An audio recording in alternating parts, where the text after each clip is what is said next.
আজ তোমাদের কাছে ইলিশ মাছের ভাপা রেসিপি নিয়ে চলে আসছি।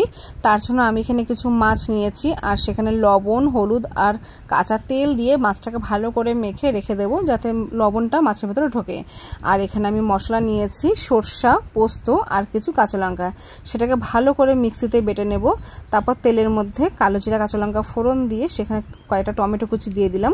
টমেটো কুচি দেওয়ার পরে সেখানে লবণ, হলুদ আর লঙ্কার গুঁড়ো এই তিনটে দিয়ে মশলাটাকে খুব ভালো করে একটু ভেজে নেব।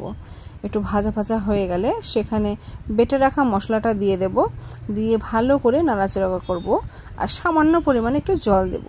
জল দিয়ে নাড়াচাড়া হয়ে গেলে পরিমাণ মতন আবার হলুদ আর লঙ্কার গুঁড়ো দেব। এটা তোমরা যে যেরকম ঝাল খাও সেই হিসাবেই দেবে। তারপর নাড়াচাড়া করে যখন দেখবে হালকা তেল বেরিয়ে আসে, দেখো আমার কিন্তু এখনই তেল বেরিয়ে আসছে, যখন তেল বেরিয়ে আসবে সেখানে পরিমাণ মতন চিনি সামান্য পরিমাণে দিয়ে ভালো করে নাড়াচাড়া করে নেবে। দেখো কিছুক্ষণ পর দেখবে পুরো তেল উঠে এসেছে, তখন মাছগুলো দিয়ে একটু সামান্য পরিমাণে জল দিয়ে মাছটাকে নাড়াচাড়া করে ভালো করে একটু ঢেকে দিতে হবে। দেখো মাছটাকে ভালো করে মশলাগুলো গায়ে মাখিয়ে নিলাম। এখানে কিন্তু খুব একটা বেশি পরিমাণে জল দেবো না, সামান্য জাস্ট হালকা মাখা মাখা হবে। আর এই জলটার মধ্যেই মাছটা কিন্তু পুরোপুরি সিদ্ধ হয়ে যাবে। বাস তৈরি হয়ে গেছে আমার ইলিশ মাছের ভাপা।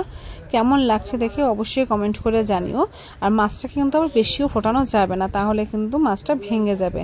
তাই সামান্য ফুটে যখন মাখা মাখা হয়ে গেল, নামানোর আগে ওপর দিয়ে একটু কাঁচা তেল ছড়িয়ে দিতে হবে আর তৈরি হয়ে যাবে ইলিশ মাছের ভাপা।